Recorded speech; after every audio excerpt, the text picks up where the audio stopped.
जून, हाँ सोमवार या मंगलवार है। एक वाइट कार्ड दिन के 5 तारीख बीच में आना चाहते हो, शुक्रवार या शनिवार भी आता है। ठीक है।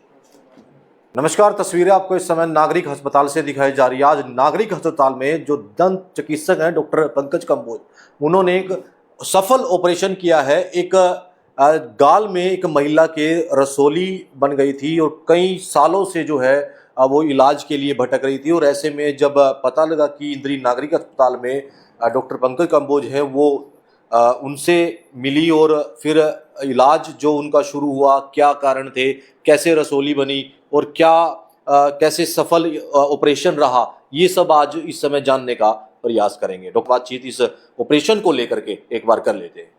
डॉक्टर साहब, सबसे पहले आपको बहुत बहुत बधाई जो आपने एक सफल ऑपरेशन अभी जो किया है। जी बहुत बहुत धन्यवाद सर। अभी ऑपरेशन हो गया है, अंडर ऑब्जर्वेशन पेशेंट को रखा गया है। अभी मरीज की हालत कैसी है?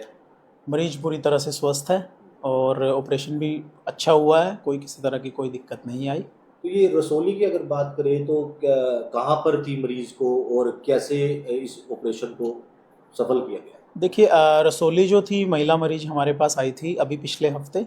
वो लगभग 7 साल से परेशान थी।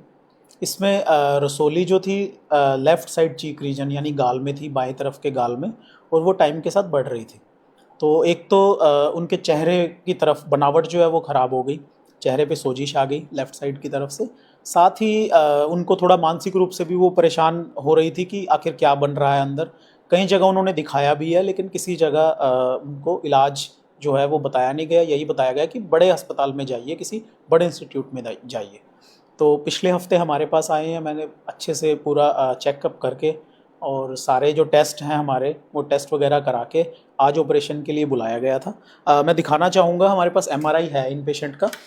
आप देख सकते हो ये चेहरे का जो है हिस्सा, ये लेफ़्ट गाल देखिए, इसमें जो सफ़ेद भाग दिख रहा है ये वाइट वाला, ये हमारा रसोली को दर्शा रहा है। और आप देख सकते हैं इस साइड से इस साइड में ये ज़्यादा भारी हो गया, गाल एक तरफ से काफ़ी मोटा हो गया। इस तरफ से देखिए आप, ये पतला है, ये इस तरफ से लेफ़्ट साइड से। तो ये हमारा जो सफ़ेद भाग है ये रसोली को दिखा रहा है। यानी कि सूजन की वजह से सोजिश और साथ में हल्का पेन भी कई बार रहता था मरीज को। तो ये और टाइम के साथ ये बढ़ रही थी, तो इन्होंने दिखाया इसको, आज ऑपरेशन किया है।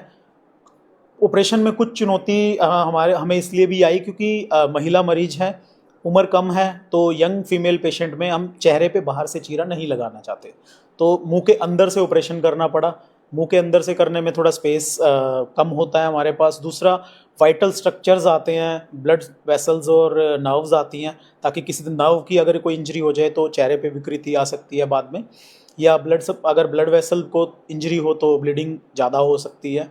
साथ ही ये भी ध्यान रखना है कि जब हम निकालेंगे तो चेहरे की बनावट है वो किसी तरह से ख़राब ना हो। तो इन सभी चुनौतियों को ध्यान में रखते हुए ऑपरेशन किया गया। लगभग 1 घंटा लगा है और उसको पूरा अच्छे से क्लीन करके हमने पूरी की पूरी रसोली को निकाल लिया गया है।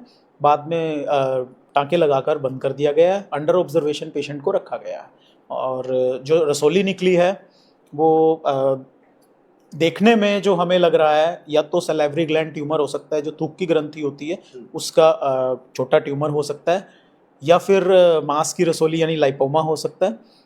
शायद मसल का जो हमारा वो ट्यूमर बन जाता है वो भी हो सकता है। तो वो हमने टेस्ट के लिए भेजा है। लगभग 10 दिन में रिपोर्ट आएगी, तो 10 दिन में वो क्लियर हो जाएगा कि क्या है उसमें, क्या जो भी है कि क्या बीमारी है। उस तरह से अगर इन फ्यूचर कोई किसी तरह का ट्रीटमेंट की भी ज़रूरत पड़ेगी वो भी हम साथ ही कर देंगे। तो ट्यूमर की अगर बात करें तो अगर समय रहते इलाज नहीं होगा तो शायद ये बढ़ता जाएगा और उसके बाद फिर कहीं ना कहीं ज़्यादा भी आघात हो सकता है चेहरे पर भी।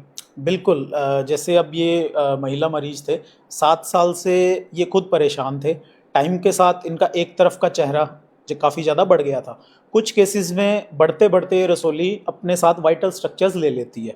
जैसे इसमें एक बड़े थूक की ग्रंथि होती है, पैरोटिड डक्ट जो जिसे बोलते हैं, वो इस रसोली के बिल्कुल पास पड़ी थी। उसको उससे दूर करने में हमें काफ़ी समय लग गया। अगर उसकी इंजरी हो जाए तो थूक के जो रिसाव है वो उसमें कठिनाई आ सकती है आने वाले समय में। तो इस तरह से ये अपने साथ साथ जो आसपास के महत्वपूर्ण स्ट्रक्चर्स हैं उनको भी खराब करता जाता है। तो जितना जल्दी डायग्नोज हो और जितना जल्दी इनको ऑपरेट किया जाए या निकाला जाए उतना ठीक रहता है। ऑपरेशन किए हैं, सक्सेसफुल रहे हैं, और ऐसे में इंद्री की में आप दंत चिकित्सक के रूप में कार्य कर रहे हैं, लोग आ रहे हैं, आप कैसा उनका ट्रीटमेंट कर रहे हैं और किस चीज़ को लेकर के, कोई यहाँ पर दवाइयों को रिलेटेड की बात करें या फिर इलाज से बात करें, तो वो कैसा किया जा रहा है इस चीज़ में? देखिए बिल्कुल सही कहा, हमारे पास तो सभी तरह की सर्जरीज़ जो हैं वो हम करते हैं। बेसिकली मैं ओरल एंड मैक्सिलोफेशियल सर्जन हूँ, तो किसी भी चेहरे या मुंह के अंदर की जितनी भी सर्जरीज़ हैं वो करने में दक्ष हूँ। और हम ये सर्जरीज़ करते हैं, जैसे पहले भी हमने थूक के ग्रंथियों के अंदर जो पथरी होती है या जीभ के नीचे की पथरियाँ हैं, कुछ आपने बड़े केसेस देखे होंगे जिसमें बच्चे को फ्रैक्चर हुआ था, वो काफ़ी जगह मेडिकल कॉलेजेस में भी घूम के आ गया था, उसको भी हमने ट्रीट किया है। बाकी भी जो नॉर्मल फ्रैक्चर्स होते हैं और जितनी भी तरह की बीमारियां हैं जो जिनको ऑपरेशन की ज़रूरत होती है वो हम करते हैं।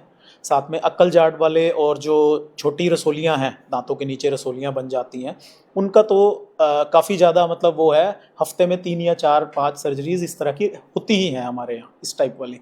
साथ ही जो मरीज़ हैं, देखिए अपने आप से ही दूर दूर से आते हैं।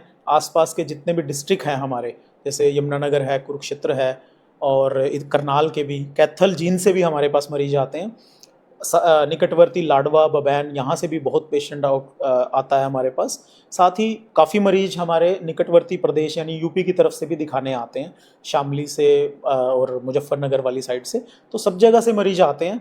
किसी तरह का कोई भी ऑपरेशन हो हम यहाँ करते हैं, बिना किसी फीस के या बिना किसी पैसों के सारा काम होता है। और दवाइयाँ भी यहाँ उपलब्ध करवाई हुई हैं हमने, जितना हो सके हमारी तरफ से हम पूरी कोशिश करते हैं कि किसी भी तरह की ना मरीज को परेशानी हो और पूरा इलाज हमारे पास ही हो जाए। इस सरकारी हॉस्पिटलों की बात करें तो कहीं ना कहीं दवाइयों को लेकर के लोग चिंतित रहते हैं कि दवाइयाँ नहीं मिलेंगी, दवाइयाँ मिलेंगी तो डॉक्टर नहीं अवेलेबल होते, ये ऐसी धारणा लोगों के अंदर चल रही है। इसको लेकर के भी कुछ ना कुछ टिप्पणी देंगे? देखिए धारणा क्या है इसके बारे में तो मैं नहीं कह पाऊँगा, लेकिन इंद्री में अगर आपको चेहरे या मुंह के अंदर से रिलेटेड कोई भी दिक्कत है जिसका तुरंत आप इलाज चाहते हैं, तो हमारे पास सभी चीज़ें उपलब्ध हैं, सभी तरह के इलाज उपलब्ध हैं, और जिसमें कोई भी ऑपरेशन हो वो भी उपलब्ध है।